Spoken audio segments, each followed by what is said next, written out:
Scott Zeller, MD, and I am Vice President of Psychiatry for the Vituity Health Medical Group. What inspired you to get into the health field? That's funny. I don't often get asked that. When I was a little boy, I was doing well in school, and my parents said that people who got good grades became doctors. So I was told from an early age that I should be a doctor, and so I kind of always thought I was going to be one, and kind of set up my life going forward on that. What do you know? It ended up happening. I almost was a DJ. I almost was a writer. I almost did a lot of other things along the way, but somehow I ended up back where they always thought I would be from kindergarten. What was your journey like to where you are today? Um, well, it was an interesting one. Like I said, I had some diversions along the way where I started getting really interested in other things. I went through the schooling in pretty much the standard way, where went to college, went to medical school, straight into residency after that. 25 years old, here I was with a medical degree, and moved to a different city, moved from Chicago to San Francisco, and then did a residency in psychiatry, and so everything was bang, bang, bang, coming right out of kindergarten. It all just kind of went forward the way that I guess you're supposed to do things.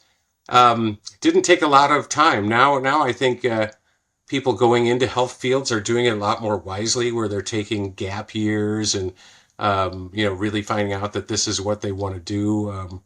I think back in my day, it was like, how quickly can you get this, through so that you can move on to your next stage? So it was always set up that way, which was fine. That means that now I've been in emergency psychiatry for 38 years because I started just piling away so young. But it was really good. I had made a ton of great friends in medical school. The Probably the most significant part of my whole journey up until becoming a doctor was I was always kind of a misfit in high school and also in college. And I got to medical school, and suddenly all the people in my class were like, seemed like they were kind of like me, and we got along really well, and we had a lot of fun together when we weren't working, and it turned out I had this weird thing. So I went to medical school in Chicago, and I spent my whole life in Illinois prior to that. And it turned out from some weird thing that had happened that a third of my med school class was from California. And so they said, maybe the reason you were a misfit is that you've always been in the wrong state. Maybe you need to move and join us in California. So I only applied for residency programs in California, ended up matching in San Francisco, came out here, and turned out I think they were kind of right. I think I've been in the right place ever since, and have moved here in 1985 and haven't really looked back. So yeah, I guess it's 40 years out here now. And it's been very, very happy in California. Can't complain about it.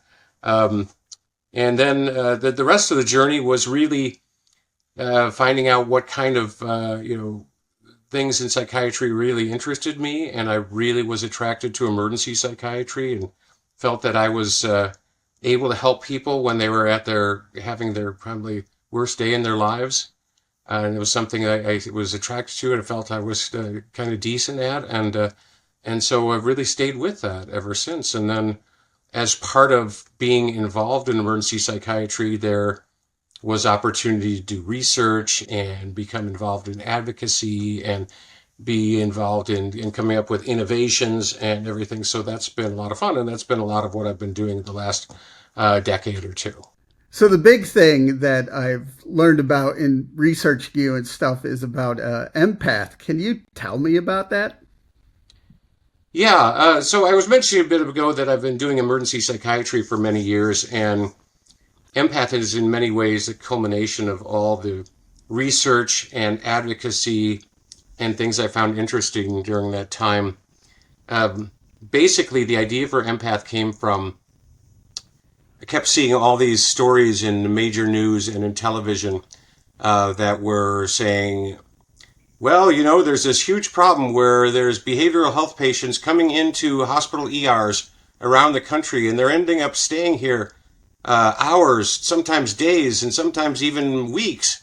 And it's this really horrible situation. They're all waiting to be transferred to an inpatient bed, and so clearly, what we need to do is build more inpatient psychiatric hospitals. Back to you, Jim. And I would see these things all the time, whether it was in the news media or in television news or whatever, and I'd say like, well, that doesn't make any sense. Why don't these people start doing treatment of these folks in the ER rather than just saying we have to hold them to send them to an Yeah. inpatient hospital? Why is a behavioral health patient the only patient in the ER that the default plan is let's find them a bed somewhere else? If you came into a hospital having shortness of breath because you're having an asthma attack, if you came into the regular ER and we treat you like we do psychiatric emergencies, you'd be met at the door and you say, oh, can't breathe, please help. And they say, oh, sir, please come on back. We've got a stretcher in a back hallway we're going to put you on. You'll only be there for a day or two. We're going to find you an asthma hospital to transfer you to. And if we can just get you there, everything's going to be okay. So sit tight and keep breathing. And then they'd leave you alone. And I mean, that sounds really ridiculous when you put it as Yeah. asthma. But according to the federal government, behavioral emergencies are medical emergencies that are subject to all the federal laws. Like they need to be given the same attention, the same urgency. And yet the default treatment, as I said, unfortunately, has always been, let's just find them a bed somewhere else. That's our job. And so you've got all these people stuck in ERs, waiting long hours, suffering, having maybe what's the worst day of their lives. Nobody's doing anything for them. And I was saying, like, well, that's ridiculous. I've worked in emergency psychiatry my whole life. I know that if we start treatment right away with caring professionals who understand working with these kind of situations, that we're going to get great outcomes. And so I had kind of set up a situation in Alameda County, California, which is Berkeley, Oakland, the East Bay of California, where I was in charge of emergency psychiatric services for the whole county. And we'd set up a situation where we had a dedicated psychiatric ER where if a patient came into any of 11 ERs in the county, regular medical ERs, with a behavioral emergency, so they were on what's in California called a 5150, which is an involuntary 72-hour psychiatric hold, that these folks would, as soon as they were determined to be medically clear by these 11 hospital ERs, they could send them right over to our psych ER, do a quick transfer, didn't have to do anything else there, and let's get them out of the ER and into this place where we've got psychiatrists and social workers and psychologists and therapists and all kinds of great staff who can meet with them immediately and get treatments indicated. Let's start that right away. If not, let's get them back home into a safe situation right away. And we basically didn't have this thing called boarding, which was going on in all these ERs around the country, which is those patients waiting for hours and days for an inpatient bed. And the other thing that we knew is that the vast majority of patients, if we started treatment, didn't need to end up going to an inpatient unit.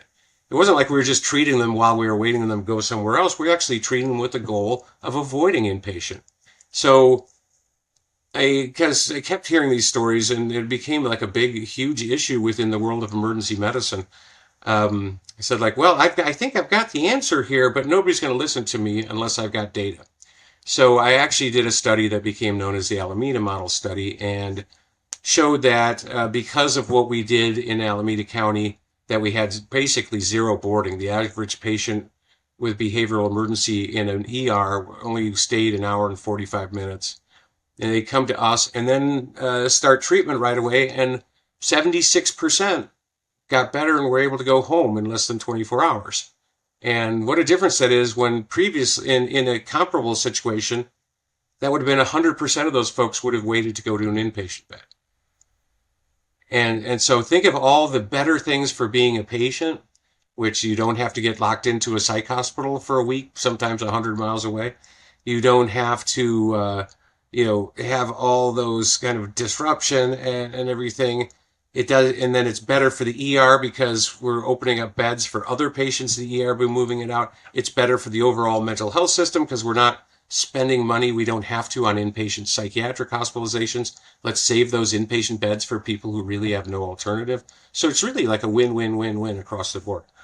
So that study came out, and it actually got a lot of attention, and people were very interested in it. And they some folks came to me and said, "Hey, we'd like to do something like what you've done, but we're just a small local regional hospital, and we don't have other hospitals that would send us patients.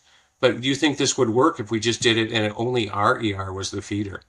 And I was like, "Yeah, I think it would totally work." And wow, if we could create a psychiatric ER from scratch, we could do all kinds of amazing things that we've always wanted to do with our kind of accidental psych ER that we had in Alameda County, which was really just kind of a waiting room that we tried to make as nice as possible. But it wasn't really designed to be it. And so that was in San Diego in 2016.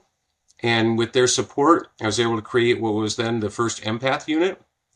And EMPATH is an acronym that stands for Emergencies, Psychiatric Assessment, Treatment, and Healing. And the idea being, let's get folks who are having that worst day of their lives, a psychiatric emergency, behavioral health emergency, let's get them out of the ER, which we know is an uncomfortable place and not a lot of trained folks who know how to work with behavioral emergencies. They're great for heart attacks. They're great for car accidents. But they're not really great when somebody's coming in who's suicidal or who's hallucinating. And let's get people over to, out of that ER environment, which unfortunately we knew from the research, a lot of patients' symptoms would get worse while they were stuck there.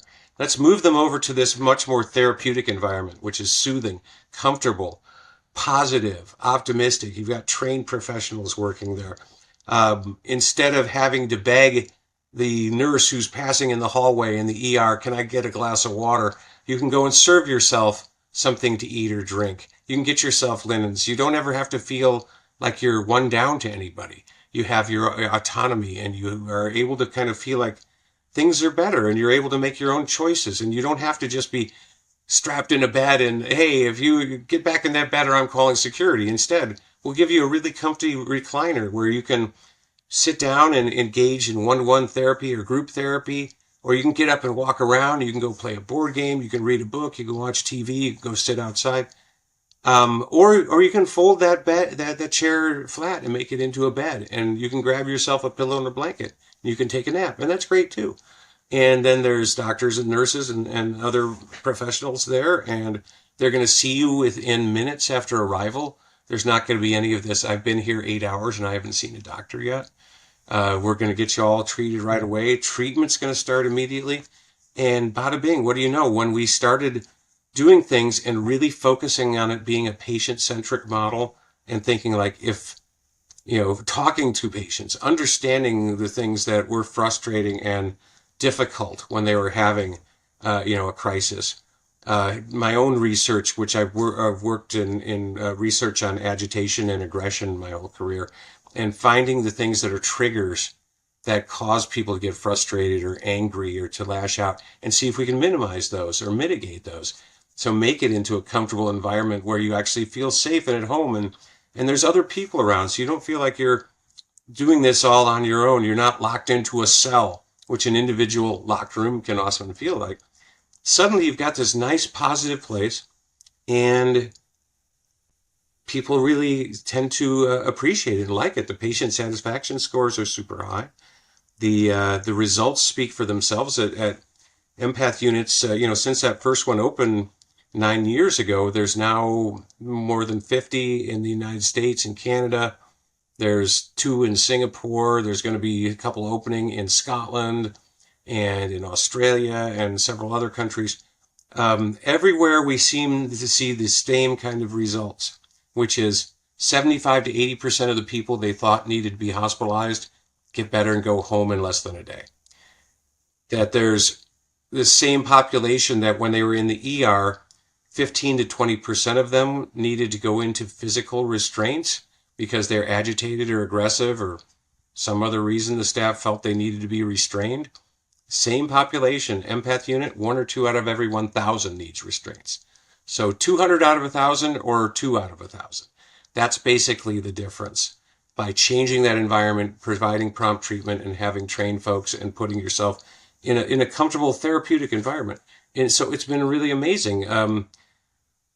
It's been very exciting for the behavioral health community, for the emergency medicine community, and interestingly enough, like the healthcare architecture community, who's really embraced this and have been excited and have tried to see if they can improve on the designs and make it better. But the architecture of the space itself, I describe how it's kind of set up with what the amenities are, but you want to have a big open room with high ceilings that feels like the opposite of being imprisoned. With like nice high windows where you can see sky and treetops, and the ceilings are high, so you feel like it's, airy and roomy, and there's space to move around. The federal designs for the architecture even say that there should be like twice as much space that's just there for people to move around than there is for them to be sitting, and where their individual spaces are. So that if you're some of our patients, that they feel better when they're having a bad day by pacing. And they can do that in an empath unit, and nobody's going to criticize them. It's just like, hey, if you want to walk around, that's great. Whatever helps you feel better. We've got yoga mats where people can go and stretch out, do things. An outdoor area where you can go for mindfulness and see the sky if you want. So all these things are really, really good and been really, really helpful. And we've just had some amazing, amazing results and outcomes. And that's kind of where we are with empath today. I probably told you a bit more than you wanted to know, but I think it's always important to hear the whole story. Yeah, no, you touched on a lot of the questions I was going to ask, but what you said with restraint and it feels like a prison. I know when people are going through crisis, sometimes it starts with calling 911, and then you have police coming, and then you're either handcuffed until you go to at ER, and then, like you said, it's not the best environment because they sometimes don't know how to treat the right way. So how does empath unit really alleviate someone's stress for them to have a positive outcome? Yeah, it's such a great question because, as I mentioned a bit ago, that we've seen really, really high patient satisfaction scores with the empath units, which is amazing because so many of them, their days started, as you described, handcuffed in the back of a squad car Yeah. for the crime of being suicidal, which is, it's awful. But then if they could go into an empath unit and feel like at the end of the day that they had a good experience after the way it started, that's kind of amazing. One of the things I point out to people a lot is that when they're a little dubious, or what difference does the environment make? The environment can be a treatment in itself. Making some place that's more positive and soothing, and some place that you don't feel like you're imprisoned or that you're being punished to be there, is a huge, huge difference. And the easy way to explain it is, if you yourself was in the lobby of the Four Seasons Hotel, would you feel different than you would in a maximum security prison? You would just feel differently. We all would, right? So maybe if you have that in mind, and even thinking of people having this possible worst day of their lives, if they're in something that's a little more comfortable and clean, and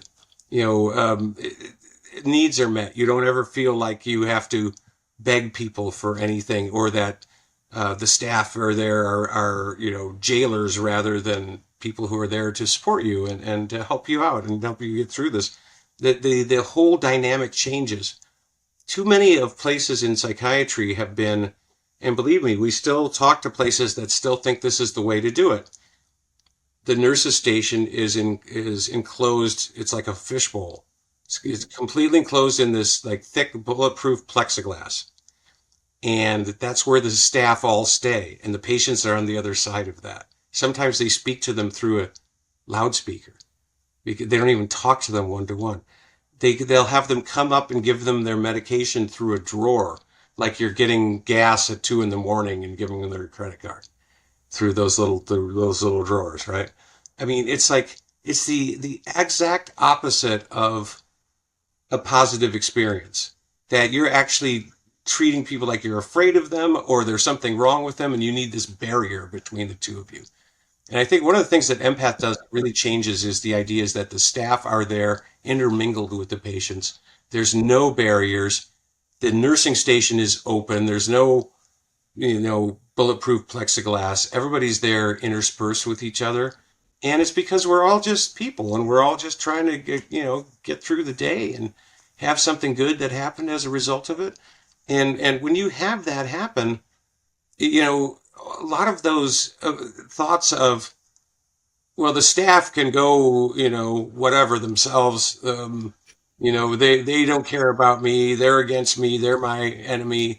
You know, we've seen that a lot historically in psychiatry, and you don't want to have that.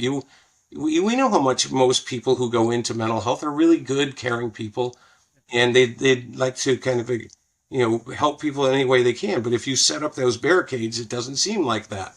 It seems like you're frightened or you're disdainful of them. And so the patients can often think, oh my gosh, why should I do anything they think? They won't even come talk to me. They're in there giggling behind the door, you know.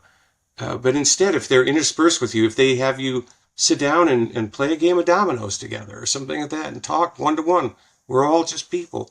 You get these great, great outcomes and you start having what we call a therapeutic alliance.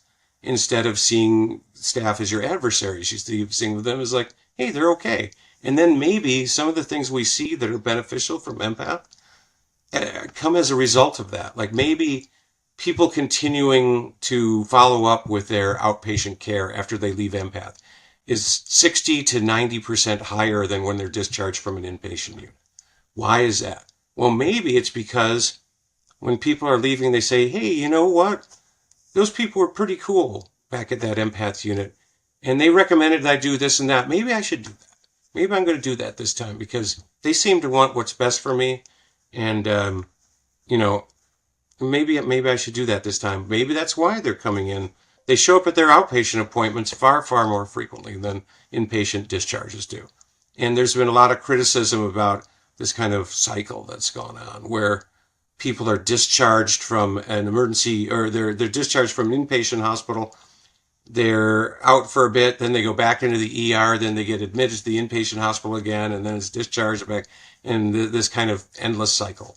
And people seem to think, well, how are we ever going to get around that? It's just the way it is. No, I think the way it is that you change a part of that cycle, and maybe you start saying, hey, everybody doesn't just go to inpatient. That's not the solution. Maybe we do such a good job at that emergency level of care that people don't necessarily need to get into a crisis again, or they're more likely to kind of follow up with these more accessible outpatient possibilities. And wow, isn't that a win for everybody? It would be great. My goal in emergency psychiatry has always been to put myself out of a job. It would be so great if we had a world where there were no more behavioral emergencies, there were no more crises. People didn't get suicidal, they didn't get agitated. That would be fantastic. Anything that we can do to make that happen or move more towards that, that's what I want to do. What is it like working with people who have a similar mission as yours? Well, it's for a long time I didn't think there was too many of them, but one of the things that's been great about since we've been working on empath is a lot of these folks have kind of come to the surface, if you will, and I've gotten to meet them, and there's tons of them out there. And these are the kind of people who, there's a colleague that I have right now. I think you talked to her the other day, Eliza, Yeah. that she, heard about empath and reached out to us because she'd been in an ER nurse her whole life, and she had seen the behavioral health patients in the ER and saying like, this isn't right. We can do better, but what's better? And then she read about empath and she's like, this is it. This is the solution. This is what I want to do. I want to change my life to make sure that there's more people get access to empath, and I want this to become the standard of care. And so she actually reached out to us, and she was so excited and energetic about it. We found a way to get her in, and now she's like the boss, which is fantastic. And it just there's other people that we found like that at different hospitals around the country, around the world, who reach out and say like, hey, I've been looking at all the stuff about empath, and this is, I didn't know this existed, but now that I do, I want this at our hospital. And when you meet somebody like that, it's like, wow, we're going to make this happen, because you've got that person who's a believer and really wants to make positive change. And because of that, it's going to be successful. And I know it's going to be successful. Um, every time we find somebody who's a real fantastic believer, we end up with a really great outcome and a successful and relatively quickly created empath unit. The unfortunate thing is that every once in a while, some of those people get promoted to a different hospital in a different country or state or something like Yeah. that. And then the person who takes over for them is like, I'm not quite sure why I'm doing this. And it's like, oh, this is going to be a little tougher to make work. We still would give it our best shot, but you having that one person who's a real believer and really wants to make positive change, we know that's going to end up leading to a great outcome and a really, truly fantastic empath unit. You have a big event coming up, the Impact Summit. Uh, can you tell me a little bit about that? Sure. And so this was actually Eliza's idea, Yeah. the I was talking to you about, um, because people were reaching out and saying like, "Hey, wouldn't it be great if we could find a way to get people who've created empath units together and share their ideas and what's worked and what hasn't, and how we can move forward." And so she started reaching out to these people and got the idea, wow, what if we could have where we get everyone together in one place over a couple of days, um, and just talk about empath and how we can make it even better than it is. And as she started putting everything together, people who were interested, maybe we want to have an empath unit, like, hey, can't we come to that too? Or people who are just thinking about, how can we improve behavioral health in our emergency departments? And more people started reaching out, and she decided to make it into an official thing. And so now we have the inaugural Empath Summit, which is going to be in Dallas in May 21st and 22nd of this year. And there's already over 200 people who are signed up to come, when we had thought it was going to be like 25 at first. But the more people found out about it, but the more people are coming, and there's people coming from all around the world for it. The good news is we thought we were sold out, but the hotel has told us that they'll be able to figure out a way if more people want to come. So more people come calling us every day, and so we keep expanding it, which is good, because I'd love, hundreds and hundreds of people to come, because I think this is such a wonderful thing that we've touched on. We found so many amazing individuals all around the country, all around the world, who want to make positive change. Notice that there's been this severe shortage of proper intervention for people who end up in hospitals and end up in ERs, who have these serious mental health conditions. There's what's called a crisis continuum that's out there.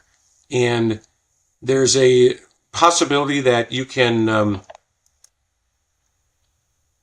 if you're high functioning and you're ambulatory and you're thinking, boy, things aren't going right, I should go to a drop-in crisis center.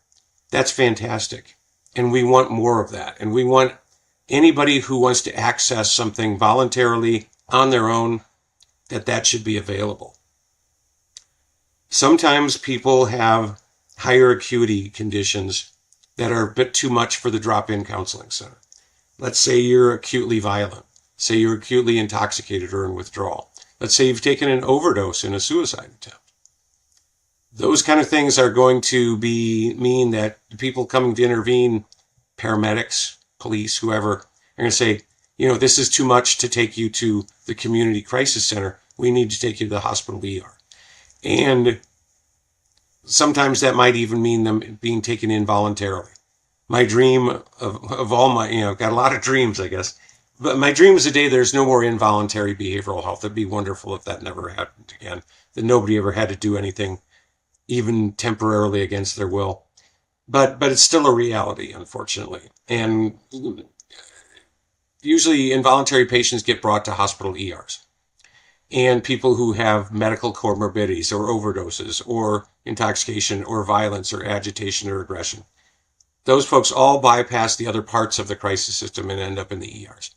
So we can either say the ER is just there to send people to inpatient units, or we can provide good care at the ER as well. And that's what empath's all about, is that we're not looking to take people away from any other community program. We want those community programs to flourish and want that to be everybody's first option. But if it's a high acuity situation, sometimes there's no alternative. And this parallels the medical system.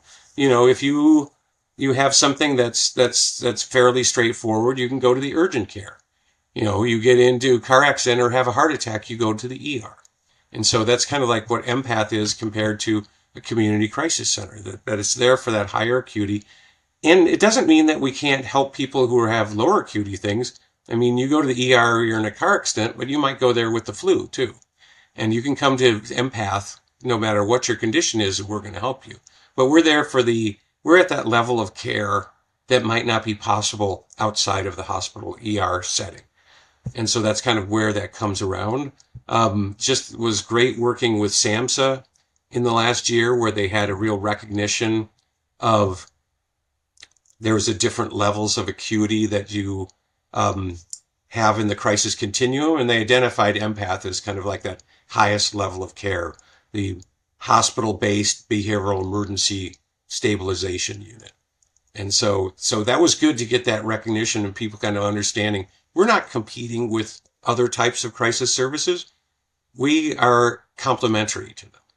And we're for those folks that might be a bit more difficult in those first few hours than somebody just walking in saying, hey, I want to talk to somebody. And so that's great. That's why you have different levels of care in medicine. You have different levels of care in behavioral health. And so that's kind of where our role is. And hopefully people understand that and see how this is, if people are going to have to come to the ER, that hopefully they're going to have a great experience.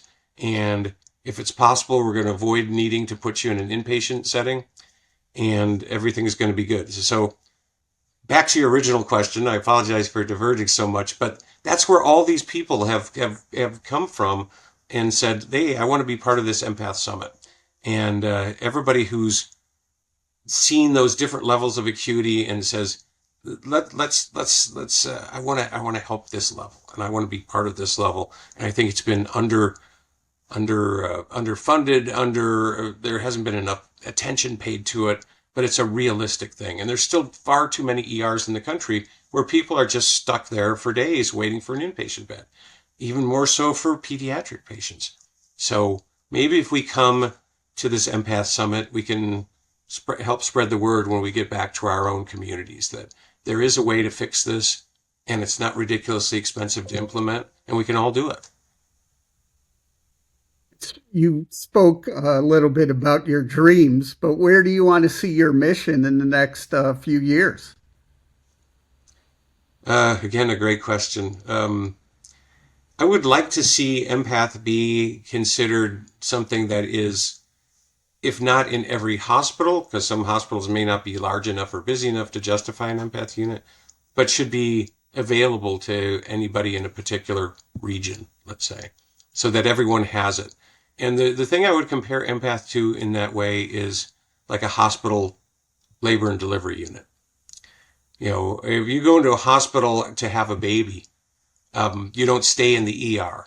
If you came into the ER and they say, it looks like you're going to have a baby, let's get you right over to labor and delivery.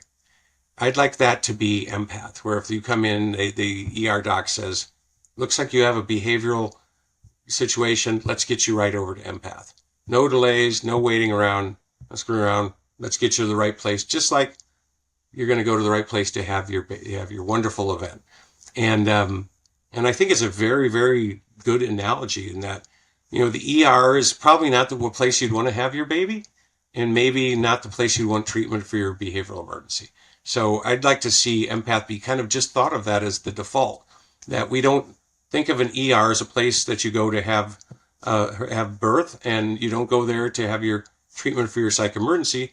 But everybody knows you go to labor and delivery for this, and you go to empath for that wherever you are in the country, wherever you are in the world. That would be my dream. How can people reach out and learn more? Well, my colleagues who've been great have put together a website called empathconsulting.com, and you can reach that. I'm always happy to just get emails from anybody who ever wants to chat or let me know what they're thinking about. And that can just be reaching out to me at scott.zeller@vituity.com, which is scott.zeller at vituity.com.